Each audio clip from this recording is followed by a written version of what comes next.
saya pernah kelaparan, udah nggak kuat lagi, udah di ujung, udah nggak kuat banget, kata Abu Hurairah. Karena dia berharap Umar bin Khattab mengajak dia datang ke rumah. Terus menerus ditanya lagi, saya sahabat Utsman ditanya, sahabat Ali bin Abi Thalib, dan semuanya nggak ngasih makanan. Semuanya ngira Abu Hurairah nggak ada apa namanya, nggak ada niat lain kecuali memang bertanya. Dapat makanan ini dari Rasulullah sallallahu alaihi wasallam. Kata Rasulullah sallallahu alaihi wasallam, Abu Hurairah, kamu ketua Suffah kan? Iya wahai Rasulullah, kamu panggil ashabu Suffah semuanya biar ikut kebagian minum susu ini. Inna lillahi wa inna ilaihi raji'un. Lalu kata Rasulullah, wahai Abu Hurairah, kamu duduk, kamu minum. Abu Hurairah minum. Kata Abu Hurairah, alhamdulillah nih, bikin lumayan nih. Kata Rasulullah, isyrab, minum lagi. Kata Rasulullah, isyrab, minum lagi. Kata Rasulullah, isyrab, minum lagi. Isyrab, minum lagi. Sampai kata Abu Hurairah, fa wallahi ya Rasulullah ma ajidu maslakan. Ya Rasulullah, saya sudah enggak dapetin tempat lagi buat naruh susu ya Rasulullah.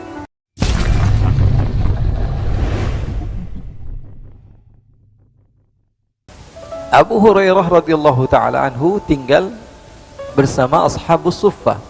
Bahkan beliau sebagai pemimpinnya. Beliau bercerita, ya, beliau dipanggil Rasul Aba Hirrah. Ya Aba Hirrah.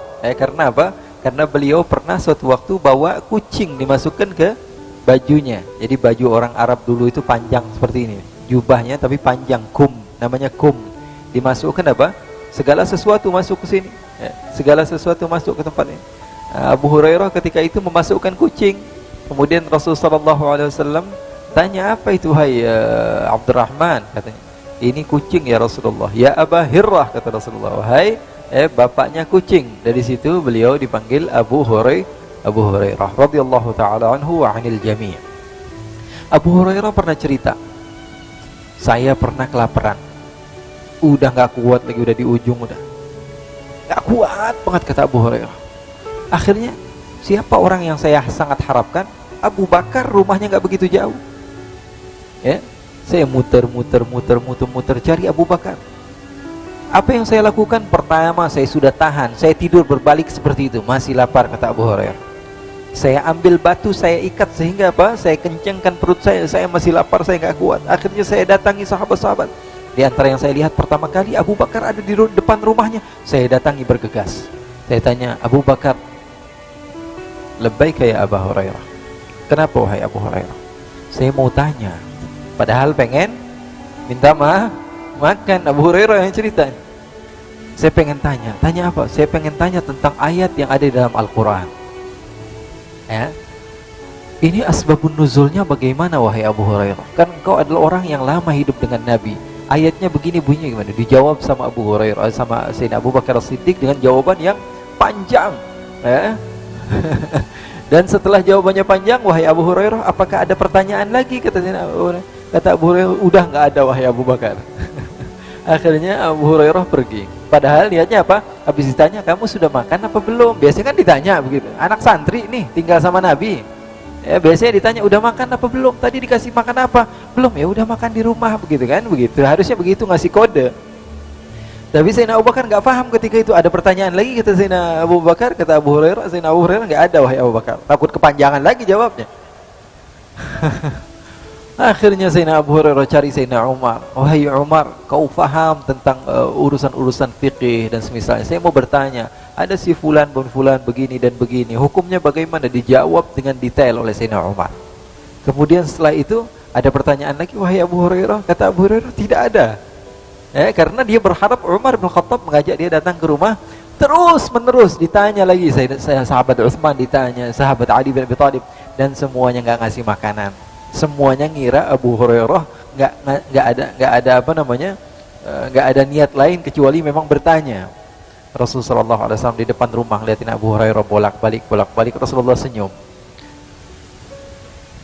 Kata Rasulullah SAW, Abu Hurairah, sepertinya perut kamu sudah lapar. Kata Abu Hurairah, iya ya Rasulullah, ya sudah, sini kamu datang ke rumah saya. Rasulullah SAW masuk ke rumah Rasulullah SAW, tanya sama orang rumah, ada makanan apa? Ini Abu Hurairah kelihatannya lapar, kata Rasulullah. Karena rumahnya dekat. Lalu istri Rasulullah SAW mengatakan, ya Rasulullah, barusan ada orang yang mengantarkan kepada kita satu wadah isinya susu. Kata Rasulullah, ambil. Kata Abu Hurairah, alhamdulillah, ya, dapat makanan ini dari Rasulullah SAW. Kata Rasulullah SAW, Abu Hurairah, kamu ketua sufah kan? Iya wahai Rasulullah, kamu panggil ashabu sufah semuanya biar ikut kebagian minum susu ini. Inna lillahi wa inna ilaihi raji'un. Niatnya pengen minum sendirian, habis itu selesai kenyang enak tidur ini. Ternyata sahabat-sahabat ashabu sufah semuanya dipanggil. Berapa jumlahnya? 40 sampai 100 orang semuanya minum kebagian, apalagi saya. Apalagi sebagai seorang ketua, sayyidul qaum khadimuhum, pemimpin dari setiap rombongan, mereka harus menjadi khadimnya. Akhirnya betul kata Rasulullah, panggil semua. Akhirnya saya panggil semua ashabu sufah, saya panggil, ayo semuanya, ayo datang ke rumah Rasulullah. Kenapa? Ada makanan, ayo buruan santri semuanya pergi. Akhirnya semuanya datang ke rumah Rasulullah SAW. Kata Rasulullah, Abu Hurairah, kamu jangan minum dulu, kasih yang lain dulu. Jadi Abu Hurairah bagiannya apa? Bagian megangin doang, lihat orang lain minum. Dia yang lapar haus, tapi dia yang bagiin satu persatu orang minum. Satu lagi sudah minum semua, udah kebagian. Diintip-intip dikit, ini bentar lagi udah mau habis ini. Akhirnya sudah selesai semua. Rasulullah SAW katakan, sudah selesai semua? Sudah. Kata Rasulullah, katakan pada Abu Hurairah, wahai Abu Hurairah, kemarikan minuman tersebut. Kenapa ya Rasulullah? Saya mau minum juga, kata Rasulullah. Jadi Abu Hurairah belum minum, diambil sama Rasulullah yang minum. Di sini ada pesan, Rasulullah tidak malu untuk meminum bekas sahabat-sahabatnya. Sallu ala Nabi Muhammad.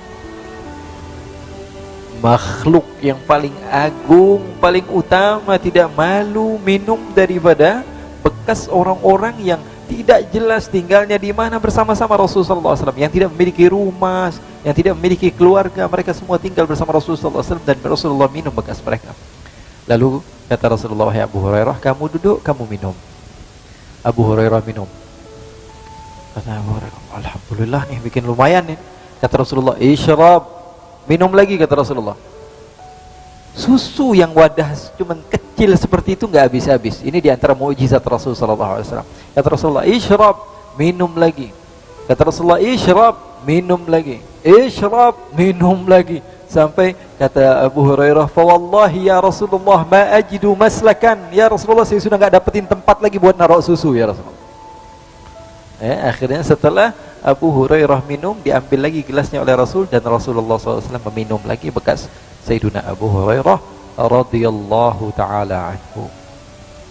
Sahabat Abu Hurairah radhiyallahu ta'ala anhu yang bernama Abdurrahman bin Sakhr al-Yamani ad-Dawsi. Jadi kita bisa ngebayangin di mana mereka tinggal ketika itu dan bersama siapa mereka hidup, sahabat-sahabat Rasul sallallahu alaihi wasallam. Nah, orang Badui tadi datang dari pedalaman.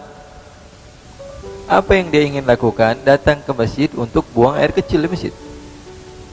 Sesampainya di masjid, sahabat-sahabat marah, murka, ini orang kurang ajar. Masjid Rasul sallallahu alaihi wasallam digunakan untuk buang air kecil. Semua sahabat mendatangi orang tersebut sehingga mau dipukul, ini orang kurang ajar, melecehkan rumah Allah Subhanahu wa taala. Rasulullah seketika datang, kata Rasulullah, biarin dia buang air dulu. Selesain dia buang air. Karena Rasulullah cerdas, Rasulullah pintar. Kalau orang lagi kencing, buang air kecil, dikejar, apa yang terjadi? Satu masjid akhirnya najis. Tapi Rasulullah SAW biarkan selesaikan di situ. Jadi kita ketahuan di mana najisnya di satu tempat. Kadang-kadang kan kita kalau marah nggak mikir lagi, yang penting marah. Ini untuk agama, ini masjid dilecehkan. Akhirnya dengan perbuatan dia malah masalah menjadi melebar. Yang tadi harusnya di satu tempat, tapi akhirnya malah najis di mana-mana. Akhirnya setelah itu kata Rasulullah SAW, kamu teruskan buang airnya. Setelah itu Rasulullah perintahkan beberapa sahabat untuk membersihkan masjid tersebut. Badui ini mendatangi Nabi. Ya rajul, ditarik Rasulullah. Kenapa, kata Rasulullah? Kamu ini Muhammad sepertinya ya.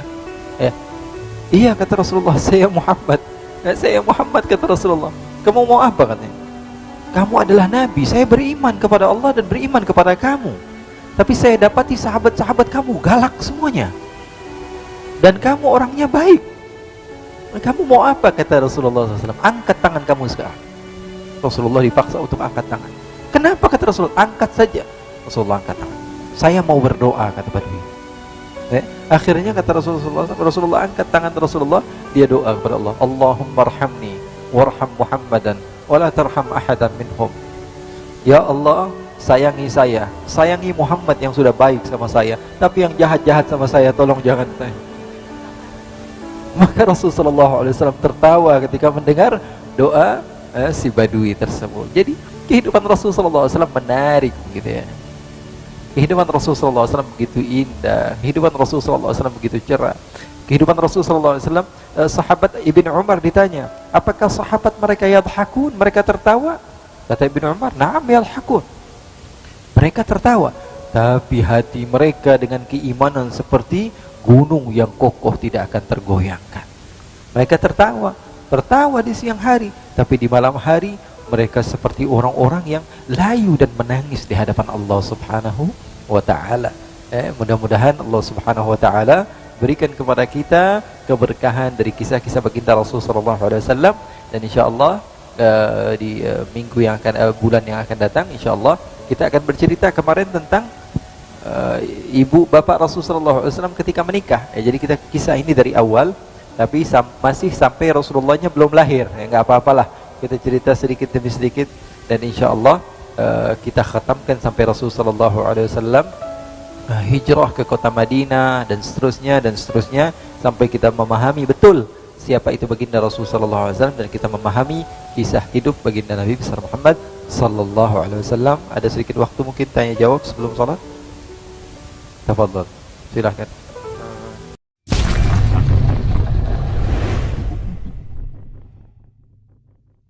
Jangan pernah menjelekkan umat Islam, siapapun mereka. Terkadang Allah Subhanahu wa ta'ala berikan kepada mereka itu kelebihan. Malas sholat, gak punya ilmu, tapi rajin bersedekah. Gak mau sedekah, kikir, gak punya ilmu, tapi rajin ibadah. Ada yang begitu. Ya, jadi Allah pengen dia itu tetap masuk surga dengan amalan-amalan yang Allah Subhanahu wa ta'ala berikan kepadanya. Ada lagi yang sedekahnya malas, ilmu nggak ada, ya, ilmu nggak ada, amal ibadah nggak ada, tapi rajin diomongin orang. Ya, setiap hari kerjanya diomongin orang terus, dia nggak berhenti diomongin orang. Ya. Bisa jadi itu yang menjadikan modal dia untuk mendapatkan surganya Allah Subhanahu wa ta'ala. Ya. Di sini saya nggak bisa, di sini saya nggak bisa, di sini saya nggak bisa, di sini, oh berarti ini cara saya supaya mendapatkan surganya Allah. Kalau dia sabar, Allah berikan surganya Allah.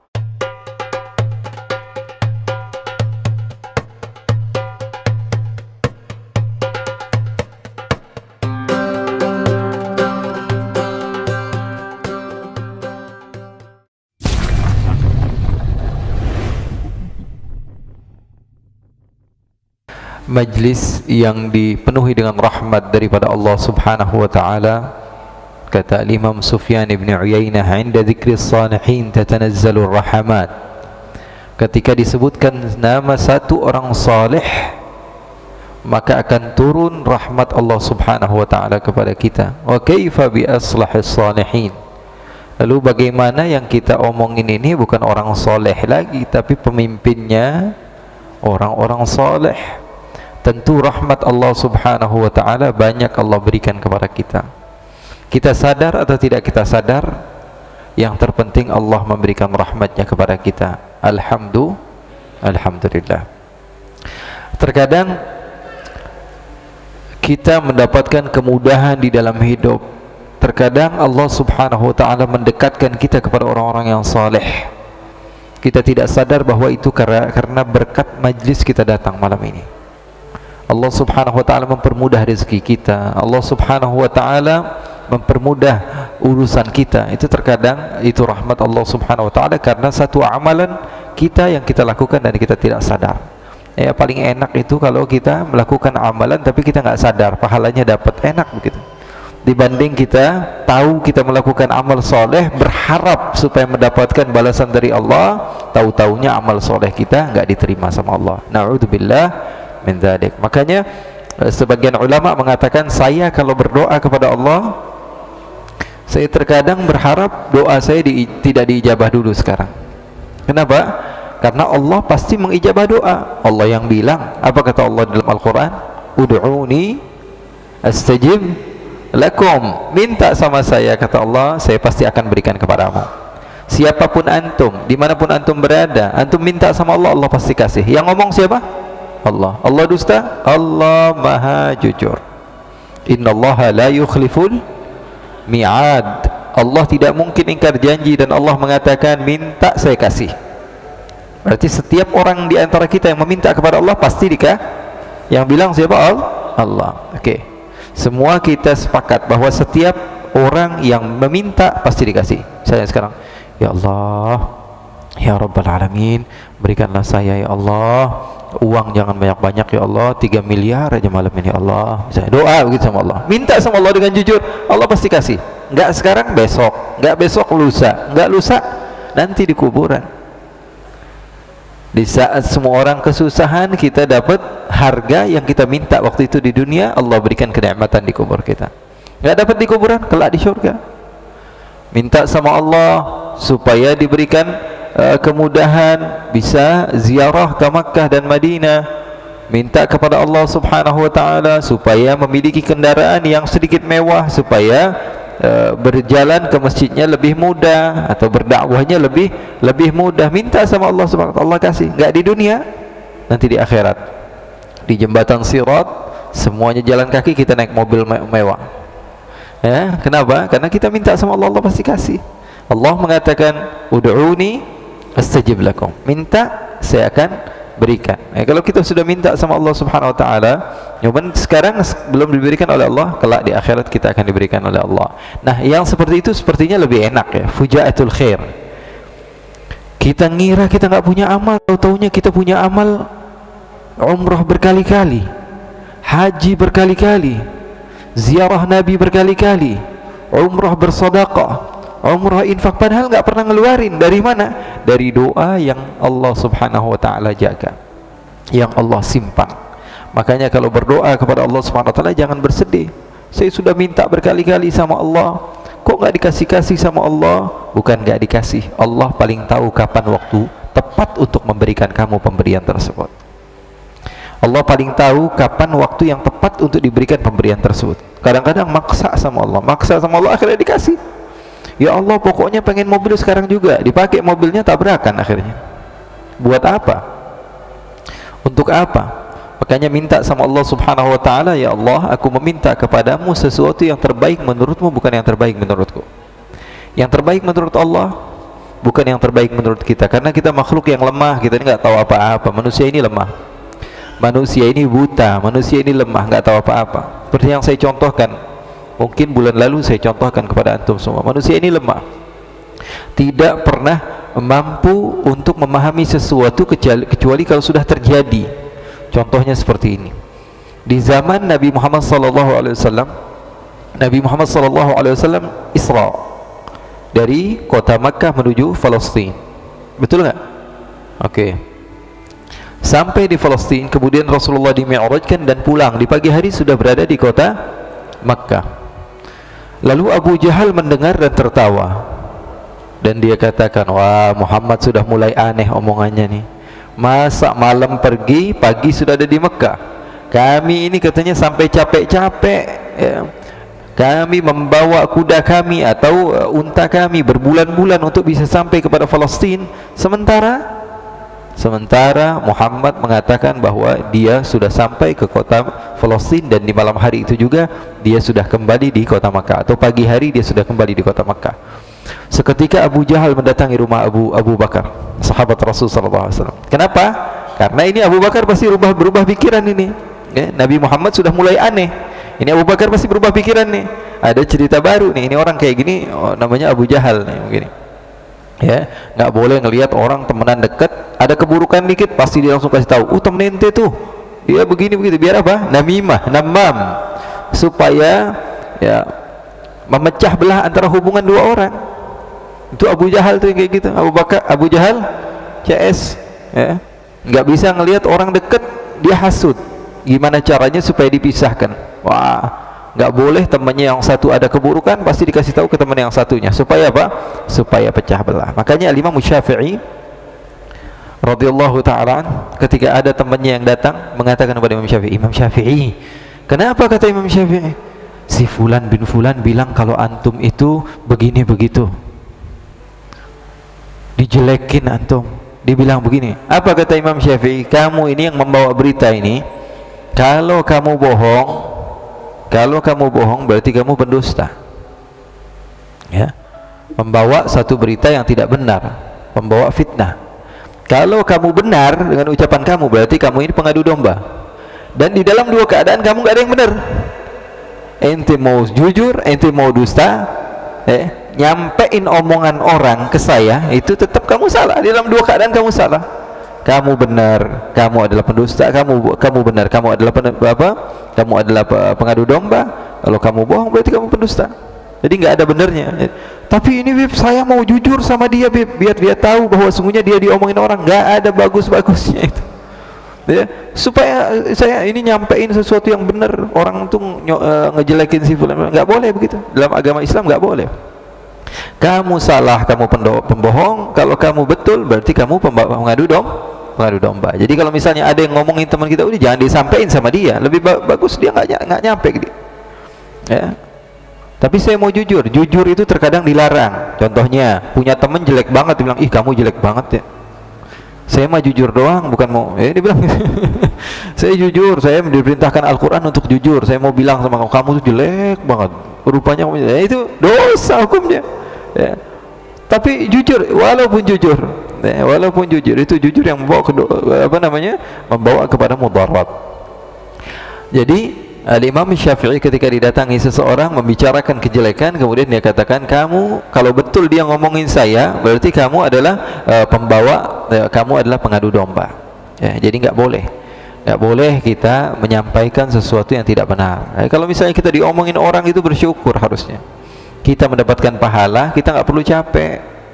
Kita dapat pahala, kita nggak perlu capek. Kalau diomongin orang, ada seorang imam namanya Sufyan bin Uyainah, dibicarakan dari jauh, dikatakan kamu begini, kamu gitu. Alhamdulillah, katanya, segala puji bagi Allah, saya dapat pahala tanpa perlu saya capek, tanpa perlu saya sholat, zakat, puasa, tapi pahala ngalir terus. Nah, terkadang ada orang yang begitu.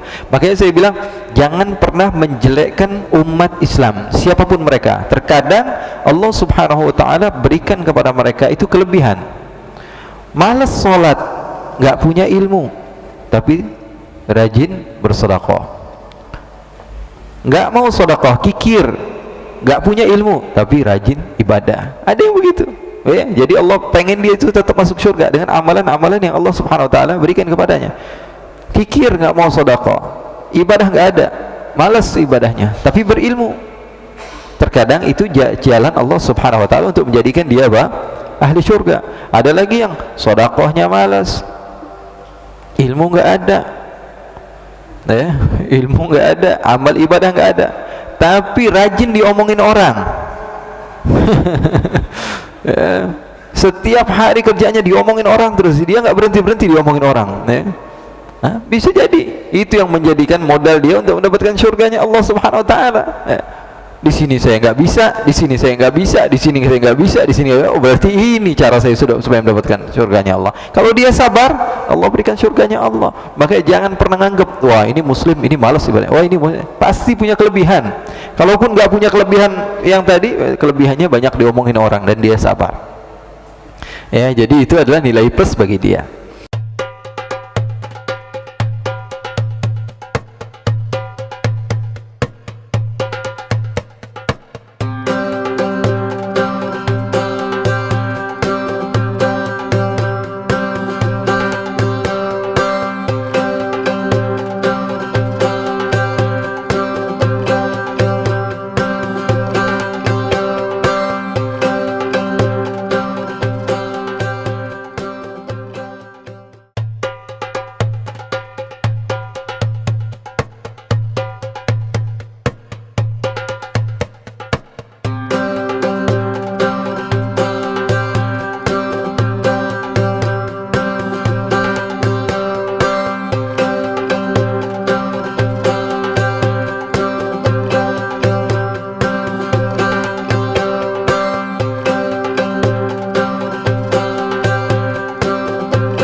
Pertanyaannya, kalau seluruh keluarga Nabi dibunuh, terus para habaib-habaib yang sekarang menyandang status sebagai cucu cicit Nabi itu keturunan dari siapa? Terus karena kalau dari nasab Hasan Hussein kan meninggal semua. Yang bilang meninggal semua siapa? Ada yang ceramah kayak gitu. Mana? Di mana? Yang bilang meninggal semua di mana? Itu jadi waktu itu ada temen kan. Iya, kalau ceritanya saya paling paham Iya, cerita udah. itu. Enggak, yang bilang semuanya meninggal itu siapa? Temen sih dia kebetulan memang orang Arab juga. Nah terus marganya Bakfen, dia bilang saya nggak percaya kalau keturunan Nabi Muhammad sampai sekarang ada. Di zaman Nabi Muhammad sudah ada orang yang mengatakan bahwa keturunan Nabi Muhammad nggak ada. Nabi Muhammadnya masih ada.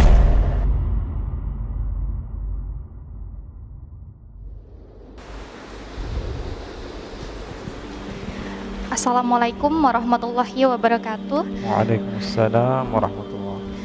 Ya, sebelumnya jazakallah khair Habib Ali atas ilmunya.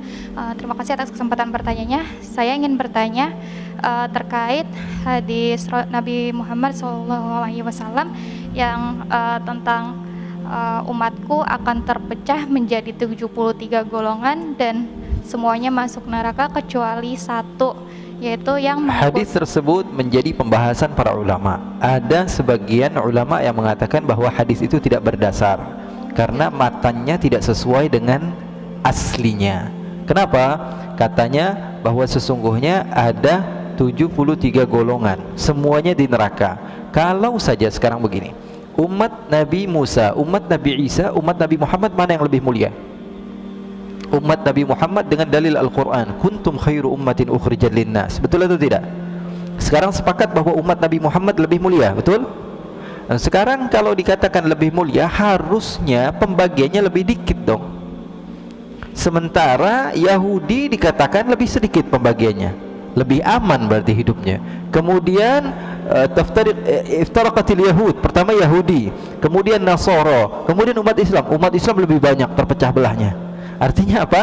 Ini seakan-akan menunjukkan bahwa Yahudi dan Nasara lebih baik dari umat Islam, karena umat Islam terpecah belah lebih banyak.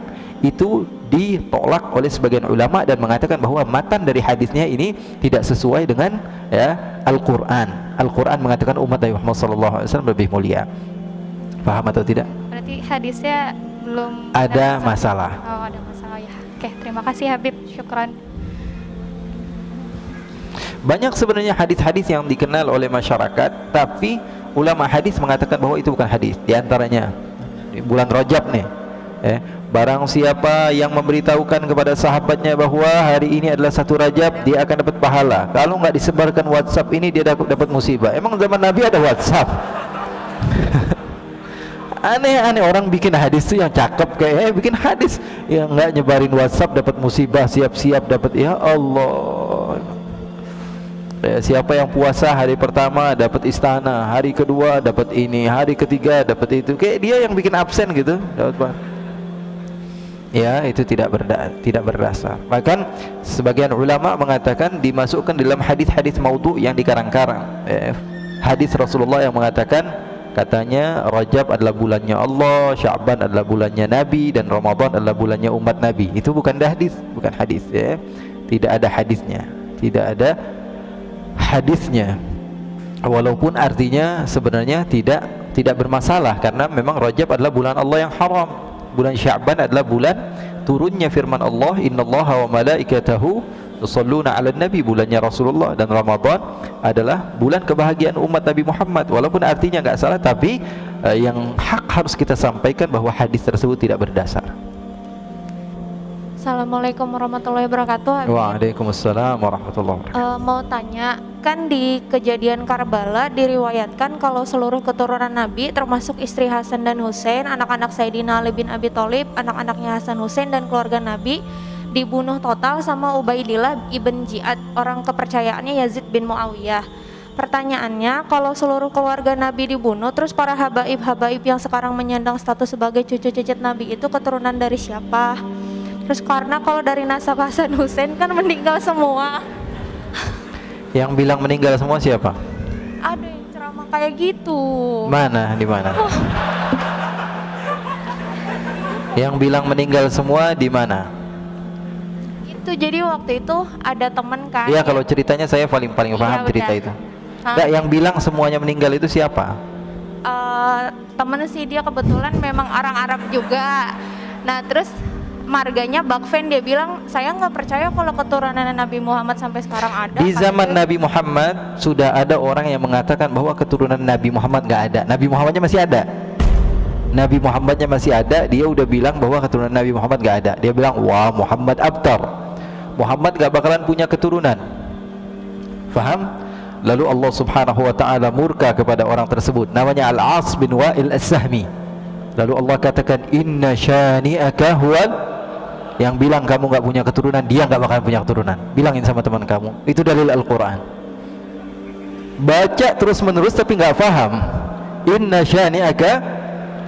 Sekarang gampang aja. Saya nggak perlu panjang lebar tentang masalah Karbala. Saya paham dan saya menikmati kisah-kisah itu. Artinya apa? Saya betul-betul suka dengan sejarah dan saya tahu kisahnya.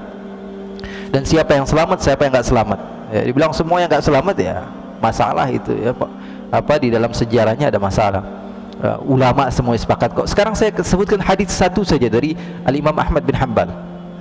Imam Ahmad bin Hanbal mengatakan bahwa nanti di akhir zaman akan ada Imam Mahdi. Hadisnya banyak. Di antaranya riwayat Imam Ahmad bin Hanbal, akan ada Imam Ukhti, ada Imam Mahdi, percaya atau tidak? Percaya atau tidak? Percaya.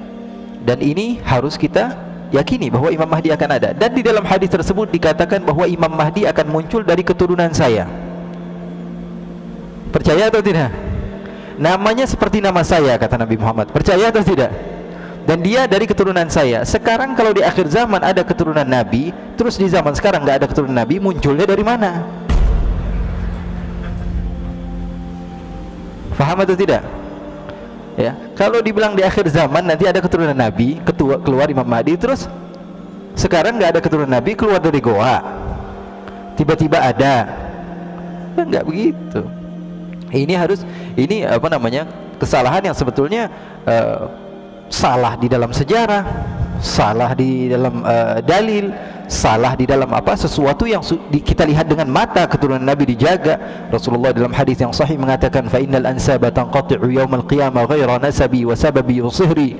Semua nasab akan terputus di hari kiamat, sampai hari kiamat, kecuali nasab saya tidak akan terputus sampai hari kiamat. Kan ada hadisnya banyak.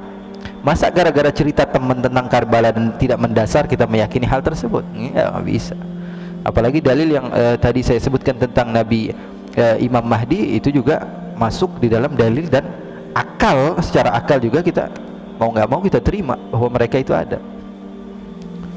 Jadi yang selamat ada namanya Ali Zainal Abidin, cucu Nabi. Ya, beliau orang yang diselamatkan. Dan ceritanya ma'ruf, semua ulama sejarah mengatakan bahwa Ali Zainal Abidin masih ada. Bahkan beliau dibawa-bawa dari Karbala sampai menuju ke beberapa tempat. Dan putra-putri Rasulullah SAW masih beberapa yang hidup. Putra-putra Hasan masih banyak ketika itu. Ya, jadi nggak semuanya meninggal. Memang ketika itu dizalimi, tapi ada beberapa keturunan Nabi, dan yang paling terkenal Sayyidina Ali Zainal Abidin. Ali Zainal Abidin adalah gurunya para ulama-ulama. Beliau punya anak namanya Ja'farus Shadiq, gurunya Imam Abu Hanifah. Gurunya Imam Abu Hanifah. Gurunya Imam Malik, gurunya Imam Syafi'i, gurunya Imam Ahmad bin Hanbal. Terus munculnya dari mana cucunya Nabi kalau bapaknya sudah nggak ada? Ya, jadi itu nggak mendasar. Wallahu a'lam. Dah? Baik, mungkin kita tutup dengan doa sebelum ditutup oleh peneliti. Baik, jazakallah khair Habib atas ilmu yang disampaikan kepada kita semua. Untuk para jamaah yang belum berkesempatan untuk bertanya, nanti insya Allah kita ketemu di tanggal 20 Maret, insya Allah pada maghrib. Nanti akan diinfokan juga di Instagram MRBJ dan juga Remisha. Mengakhiri kegiatan hari ini, mohon izin Habib, silakan untuk ditutup dengan doa. Terima kasih. Bismillahirrahmanirrahim. Allahumma ja'al jam'ana hadha jam'an marhuma wa tafarruqana min ba'dihi tafarruqan ma'suma wa la taj'al Allahumma fina wa la minna wa la ma'ana syaqiyan wa la mahruma. Ya Allah, jadikanlah perkumpulan kami ini perkumpulan yang Kau cintai. Ya Allah, tidaklah kami keluar dari tempat ini kecuali dosa kami telah Kau hapus. Ya Allah, tidaklah kami keluar dari tempat ini kecuali derajat kami telah Kau naikkan ya Allah. Ya Allah ya Rabbal Alamin, kami yakin bahawa sungguhnya kami didekatkan kepada orang-orang yang soleh, tidak lain bahawa sungguhnya kami memang ingin didekatkan dengan mereka nanti di syurga-Mu ya Allah. Ya Allah ya Rabbal Alamin, tidaklah Engkau mempermudah kami untuk datang ke tempat-tempat yang baik kecuali kami yakin kami adalah orang-orang yang akan menempati syurga-Mu ya Allah. Maka berikanlah kepada kami istiqamah dalam kebaikan ya Allah ya Rabbal Alamin. Semuanya tidak kebetulan ya Allah. Hadirnya kami di tempat ini insya-Allah adalah panggilan dari-Mu untuk menjadikan kami orang-orang yang baik ya Allah, yang akan diakhiri dari usia kami dengan husnul khatimah. Amin ya rabbal alamin. Wa sallallahu bi jamalika wa jalalika ala sayyidina Muhammadin warzuqna kamalal mutaba'ati lahu zahiran wa batinan fi afiyatin wasallam. Walhamdulillah rabbil alamin. Subhanakallahumma wa bihamdika asyhadu an la ilaha illa anta